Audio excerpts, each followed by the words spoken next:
Some claim that the age of a true gentleman is far behind us, but here at 284 Media, we disagree. He may appear in different guises today, but the values and ideals that make him a gent still stand. Gentlemen, aspiring gentlemen, and of course, our partners that hold us down. I'm Ron Grant. Welcome back to The Art of a Distinguished Gentleman, Season 6. Believe it or not, we are still presenting to you the very best and brightest of the Virgin Islands. Today, I'm honored, super honored, to be joined by one of the Virgin Islands' very, very talented, the one and only Dalan Vanterpool. Now, I want you to remind you that this show is not all about suits and bow ties, but it's about real, raw lessons that truly translate to grounded, community-minded, well-rounded men. Dalan Vanterpool is a father, husband, business mogul, a musician, part-time comedian, a father, but most importantly, he is one of the leading business persons within our community who are not only leading locally, but on the international scene. We have a lot to talk about with him today, but I'm so excited to have him in the Virgin Islands back home to be able to present to you this amazing individual, highly talented, and of course, he's from the Virgin Islands. We'll be right back after a quick commercial break.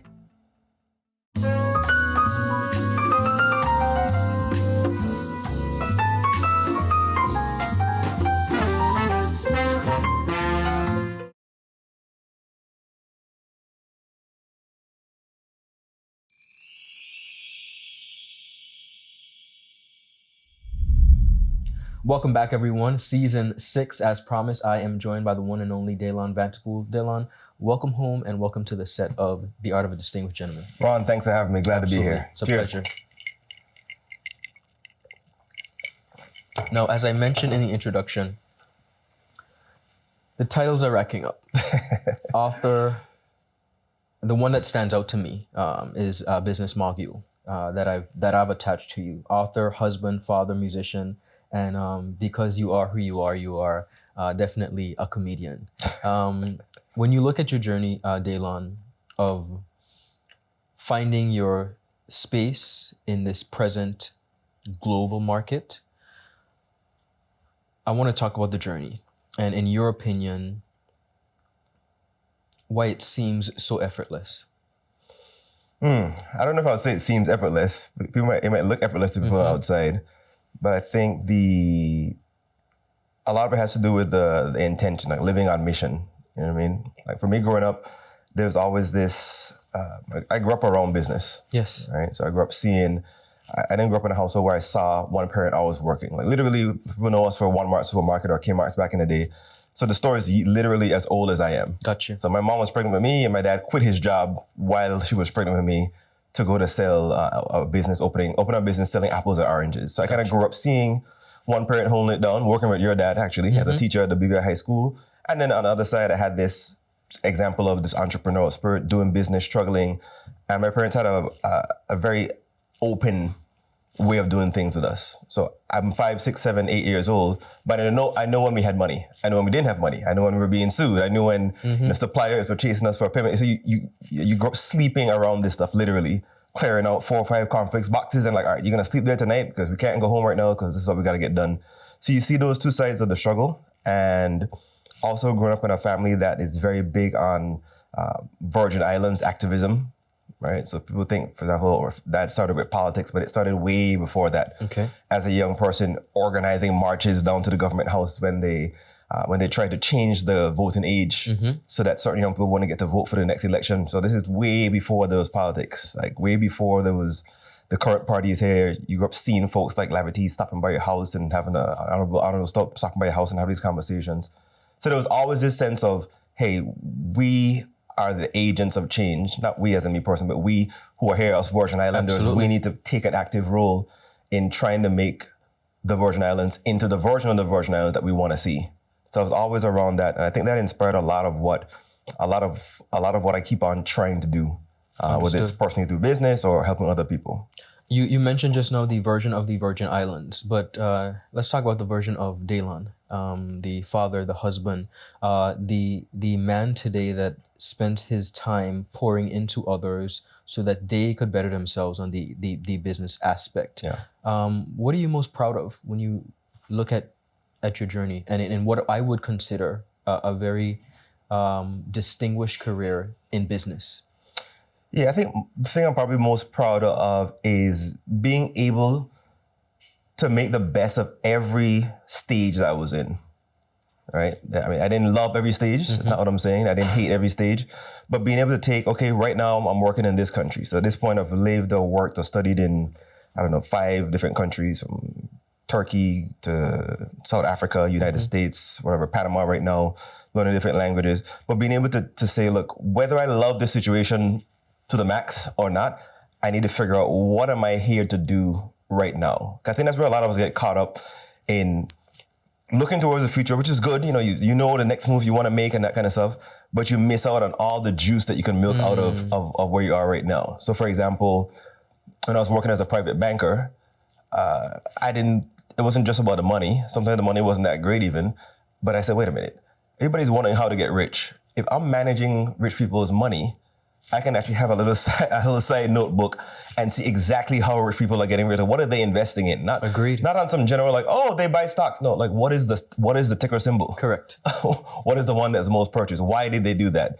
Or even just talking with them to understand the mindset of someone who is not building to get rich for themselves, but building for generations, right? You said when you hear new money talk, for example, you see clients who come in and this is their first time getting rich. Like, you just know. This is their first $1 million, their first $2 million, and they show up in a fancy car and this and the other, and they're trying to show all the brands. And then you have the other client, they've been rich so long that they're bored with the money.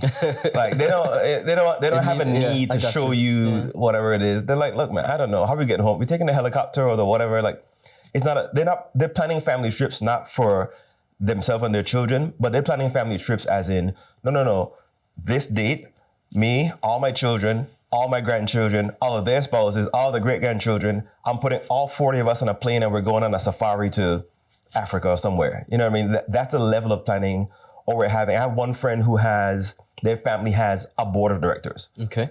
So literally there's a family board and they decide, all right, philanthropically, what are we going to invest in this year? So you start thinking about that kind of level of thinking.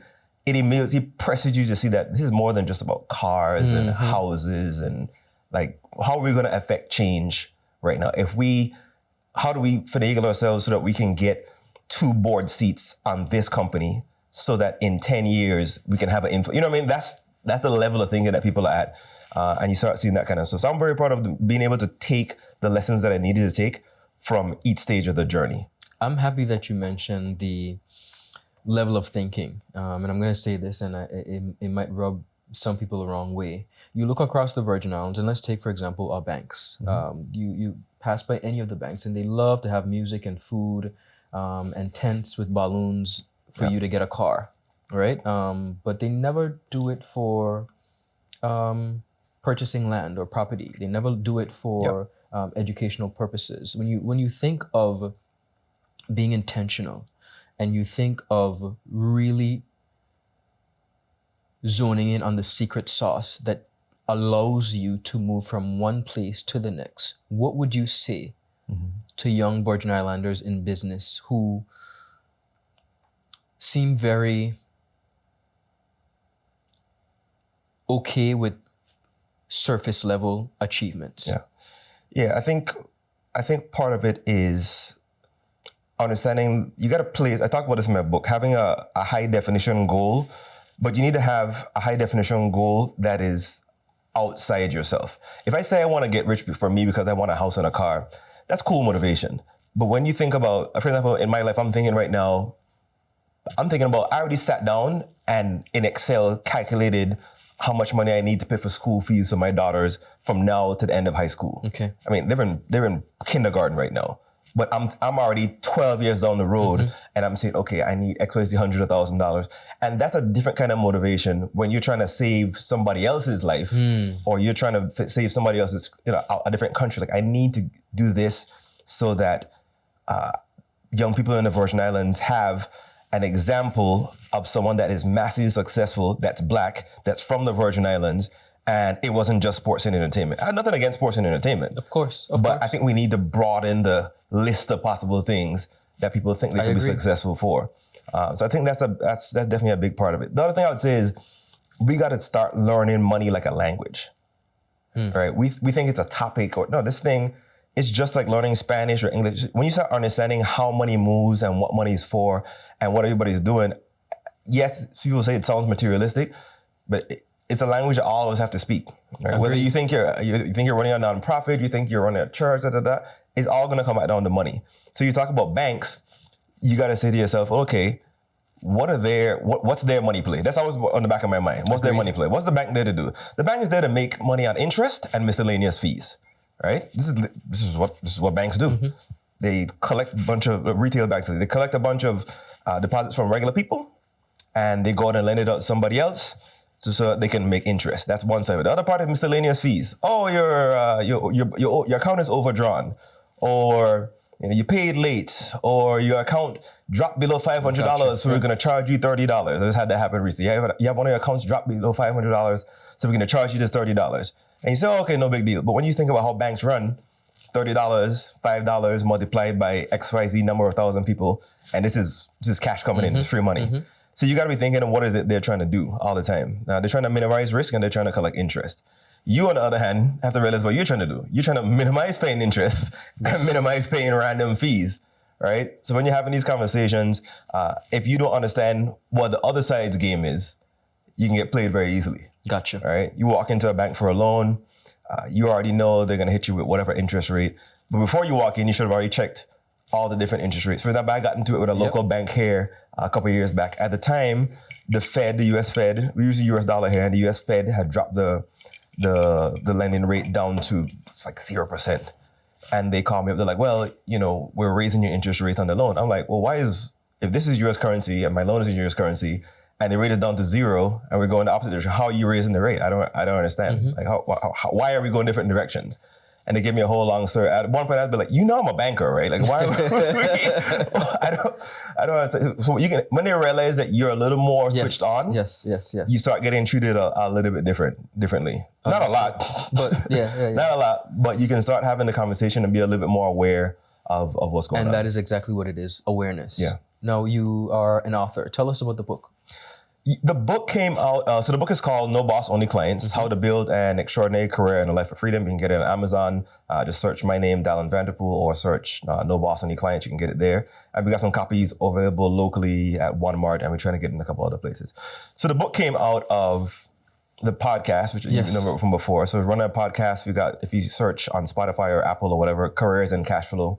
And that podcast is more focused on trying to help people do the career thing better. Like, okay, I know everybody talks about going to become an entrepreneur and starting your own business. That is a version that you can do. However, if you're deciding that you're going to do this career thing, here's how you can get the most out of it, right? Here's how to do it the right way. Here's how to negotiate your salary. Here's how to apply for jobs more effectively. Here's how to climb the corporate ladder. And it wasn't just my advice, because we had, at the time we wrote the book, we had like 200 episodes of 5 years or 200 episodes worth of interviews, interactions, research with people from Silicon Valley, partners of major US firms like Ernst & Young, giving their knowledge. And we said, look, we're going to put it together and take the best of the show and condense it down into one book. So the book is about 60% how to build your proper career, and 40%, all right, how do we manage this money? Understood. Yeah. Understood. Now, when you look at the balance of all of that, I have to ask you, how do you manage? You're a husband and a father, a girl dad. Yeah. Tell us about that balance. What balance? The balance is tough, man. The balance is tough trying to give everybody and everything enough attention so that they can flourish. And I think when it comes to that quote unquote balance, I think I like to refer to it almost as a floating balance. Okay. It's not enough hours in the day to where everybody can get all the attention. I heard one person say one time, especially as a guy, if you're giving it all at work, the family feels neglected. If you're giving it all at the family, then you're not making money to support the family. So it's this constant, struggle. This is literally the distinguished gentleman struggle. Mm-hmm. But I think a big part of it is, one, accepting that whatever next level you want to get to, the version of Ron that we have right now, cannot do it. Mm-hmm. You have to transform and evolve into a different beast, a different creature, to be able to handle the level of success that you think you're asking for, right? And as soon as you approach it and you think, oh, I'm just going to keep on doing whatever, I'm not gonna make it. For example, even the physical level of energy, I had to start paying attention to my health more. Of course, your diet. Yeah, my diet, exercise, that kind of stuff. It's maybe at at $3,000 a month, you might have a $3,000 a month body, right? You might have a $5,000 a month diet, Yeah. right? But if you start talking about, I want to become a millionaire and this and that other, a lot of millionaires I know are not like old fat dudes or whatever it is, man. They're very conscious about their health and their sleep and that kind of stuff.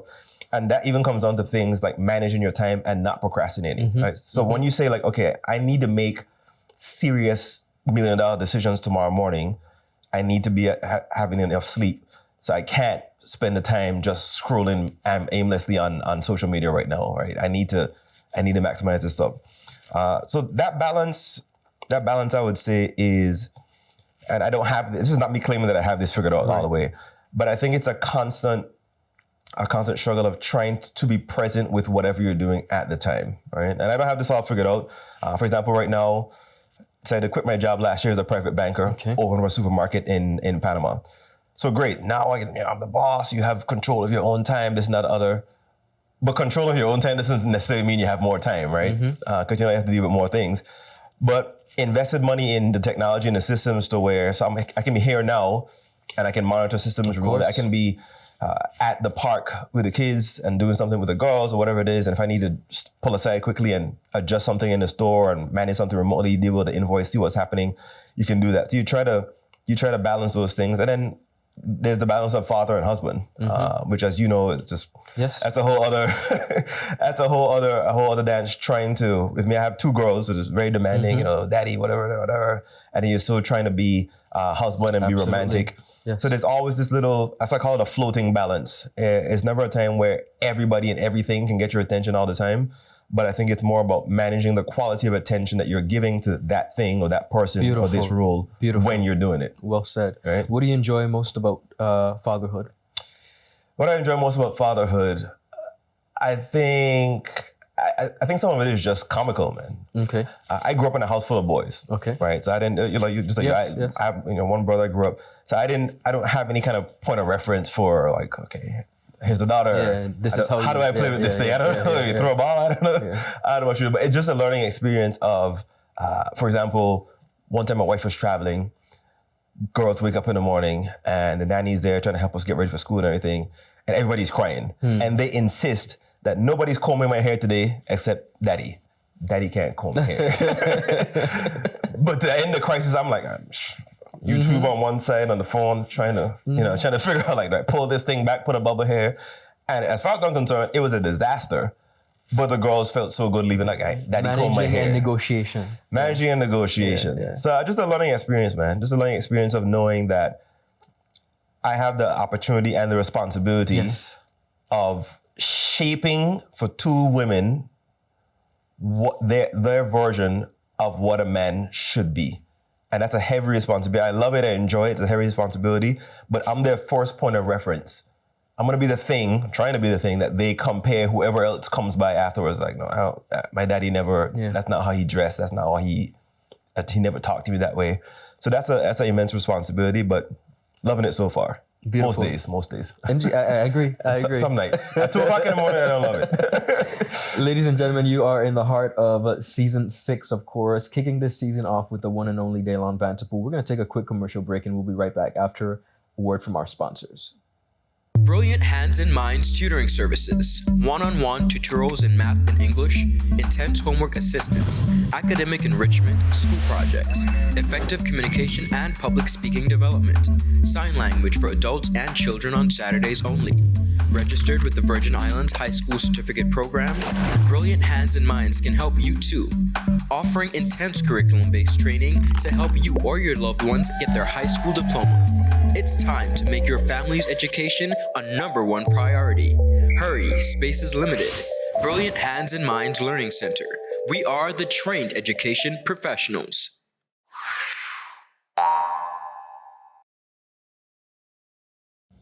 Welcome back, everyone, and thank you so much for sticking with us. You have been blessed so far with some nuggets from the one and only Dalan Vanterpool, business mogul, author, husband, father, and all-around amazing individual. I got to touch on music, Dalan. Yeah. With all that you're doing Are you able to still dibble and dabble in the musician that we know you are?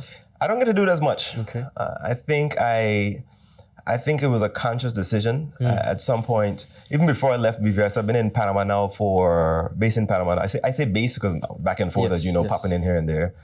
When I run into Ron at some bar and he gets upset with me for not communicating. But I can say based in Panama because I don't see myself as having left the BVI Correct. at all. And that's actually the approach I encourage a lot of us BVI landers in the diaspora to take. Like, hey, like you're not away from the BVI, man. You're based in somewhere else, but you're distant but never disconnected. And you'll always be a Virgin Islander. Right, exactly. So the music side of it, even before I left, I realized that the way we ran the group with other persons like Kamal Georges, Brent Hoyt, the group of us who used to play together and do different things, I soon realized that they were much better musicians. Okay. All right. And I was a lot better at the business side of things. So even with Kamal and I who worked together, we usually divided up the tasks. Like I booked the deals, figure out the costing, all that kind of stuff. He would be the musical director dealing with some of the more technical things on that side of it. So at some point I made a conscious decision of whether I wanted to be a musician trying to do business or a businessman that plays music. Yeah. All right. And I leaned more that direction. And it came down to me, I said, well, look, if somebody came to me right now and said, oh, okay, we want to offer you a chance to go on tour and be this big musician, would I drop everything, family, whatever it is, and just be on a bus somewhere going? Probably not. But if someone said to me, we have a giant, $10 million business deal on the table, would you fly to New York and sit down and talk with us? Which one moves your spirit more? And I realized that the business side of it called more to me. Beautiful. I think there'll be a time where that music stuff comes back more heavily, but I would rather be right now on this side facilitating the business side of things, even for musicians. Right? One of the things we did when we were here is contributing to getting musicians paid more than they normally would. Now that became interesting because it took the more business-minded musicians to say, look, if people would normally offer you $300 to play for whatever thing, if I can negotiate and get us a contract for $800 and I'm taking 10%, it's like, oh, no, but why are you taking 10% of my money? I'm like, do the math, bro. Do the math. I'm taking $80. You're still getting $700. You're still getting, you're getting more than twice than what you've gotten before. But getting people to understand that business click and realize that, people don't want to talk to musicians and people don't want to talk music. What they want to know is, they don't want to know how good your band is. If you're talking to a restaurant for an event, when we started talking business, like I would never send them the list of songs. I would send them, listen, we have X number of people on our email list. I visited your restaurant when it was closed last night. You have 80 seats. I estimate that you can do 2.5 turns. The average plate on your menu that I calculated was $20.50. If I push a button on this email list and you book us to play, I can turn your restaurant over that night 2, maybe 3 times if you want to extend the opening hours by this time, and your estimated revenue for that night would be this amount of money. Therefore, you should pay me this amount because it's worth it, because I already calculated the cost of it into, so the music is only costing you 10. Like that's the conversation that people want to have. Nobody cares about like you can play all the top 40 hits and how long you practice. They don't, like business people, you talk numbers, they will run with the music in the background. Because at the end of the day, that is essentially all that matters. Yeah, beautiful. When you look at all that you've been able to accomplish, there is still quite a long way to go. I want to talk about essentially what's next for you. Is there anything on your radar of projects that you want to embark on for let's take for example the new year? Yeah, there's some stuff. There's definitely some stuff buzzing. It's not concrete. What we're gonna call it and how we're gonna form it. But I know for this next phase, like the last phase was talking about careers and helping people who are working in 9-to-5 jobs do it better. Yes. My mind has shifted right now. My energy has shifted into helping young entrepreneurs, helping young business people do it better, right? And again, this is never me saying that I know all this stuff. I'll definitely be sharing some stuff from my experience and also talking with, interviewing or talking with some of the people that I know who have done it for longer and are doing it better and doing it bigger. So definitely a more financial education focused side of things. I was telling you before the show started, possibly dipping a toe into the financial journalism side of things as well. Because I guess because of proximity or culture or whatever it is, we're very enamored with this United States of America version of the world and their finances and the business stuff. But there's so much other stuff going on out there in the world. Like there's a Latin American version of the Wall Street Journal. It's not called the Wall Street Journal or anything, but it's like there's others out there. There's a Forbes richest persons. of Latin America, right? That's out there. We're just totally oblivious to it. That have just as much money as, the Jay-Z's and the Beyoncé's and the people that we hear about all the time. So I think there's a whole other world out there that actually resonates and can relate more to the Caribbean experience. When you're talking about a billionaire who eats Johnny cakes and rice and peas, and knows about that kind of stuff. The person who is, 1 hour away from here by plane. For example, I know we spend a lot of time marketing tourism to Germany and all these different places. And I'm like, you have people in Panama that can get here in 2.5 hours, yet there's I've never seen any kind of marketing effort. Market reach, I've offered hey, y'all need a translator, call me. I'm here, I know people. So I want to focus more on that side of things. So definitely some kind of project coming out. I don't want to put too many details out there to put myself in, but some kind of video podcast, journalism related project that is going to be going heavily into the financial education and the business education side of it. Beautiful. I want to take this time to really thank you and applaud you for your willingness to impart the knowledge and experience that you've garnered over the years with just about anyone that you come in contact with. Persons who have the know-how are not always willing to impart that knowledge. And of course, the purpose of our show is also to raise a generation of greatness. The nuggets that you've been able to display and share here today are valued. So thank you for that. Most importantly, I want to thank you for your contribution to the business and finance world and always making it a point to bring it home, make it make sense for us here in the Virgin Islands. I have to ask you though, on a personal note, as someone who stays engaged with the BVI, what keeps you up at night when it comes to the Virgin Islands, even when you're in Panama? When I was working as a private banker here in the BVI, I had the opportunity to work with some pretty high-level clients around the BVI, folks who own islands and different things like that. And there's a lot in the BVI when you're going to advertise or when you're going to buy land and you're not from the BVI, you're not a belonger or whatever, you have to go through certain procedures to get your, something called a non-belonger landholder's license. And one of the requirements, Ron, is that you have to, if I'm going to buy the land from you, I'm the non-belonger, I have to advertise in the newspaper, hey, I'm going to do this just in case there's some BVI lender that wants to buy it first and they can pay the same price. When I was reading through one of the investment prospectuses for one of these major projects in the BVI, it was explaining those details to the potential investors. And then there was a line in the page, and I remember I cut it out and I pasted it on my desk with Scotch tape next to it. And there's a line and it said, okay, you need to advertise this just in case there's any local person that wants to buy this land as well. However, it is highly unlikely that there'll be anyone in the BVI who kind of, paraphrasing, but it's highly unlikely that anybody, so they're kind of like, this is just a formality. And I remember that stuck with me. It ticked me off for a couple of different reasons. It ticked me off, one, that they would say that. And it also ticked me off because they were probably right.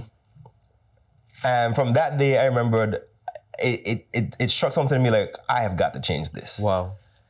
And I'm not saying we're going to turn the whole BVI into billionaires or millionaires or whatever it is, but we got to get to the point where when big deals are happening in our house, they know there's a list of at least 5 to 10 people like, hey, we got to put this in the newspaper, but who we really need to call is we need to call Dalan, we need to call Ron. There's somebody that we know that can write this check and mess up this whole deal if they really wanted to. So we need to pay them the respect of passing it by them first.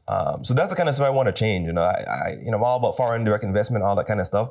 But we've got to get to the point where we can live the Virgin Islands life that we see in these magazines and these TV commercials and these villas and that kind of stuff.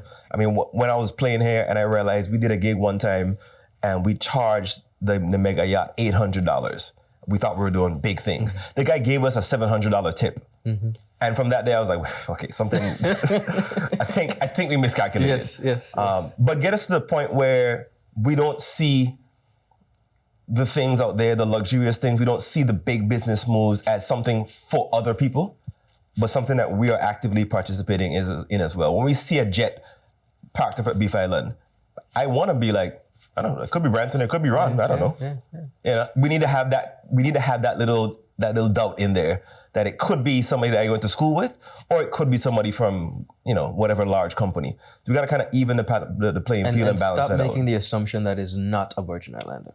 Exactly. Beautiful. So that's kind of my mission that I want to get to Virgin Islands wise, so that we can do the things. I want to call up Ron and be like, Ron, man, we haven't had a library in the BVI for, I don't know, since I was in high school. Let's build a library. I got $1 million. Can you put in 500? Yeah. And let's do it.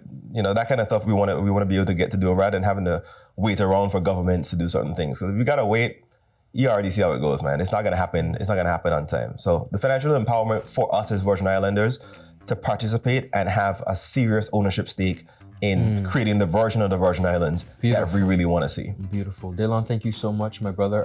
Again, welcome home and thank you for your time. Much love. Glad to be here, Ron. Absolutely. Cheers. Viewers, you've been watching it here, of course, The Art of a Distinguished Gentleman. Peace and blessings. I'll see you next week. Bye-bye.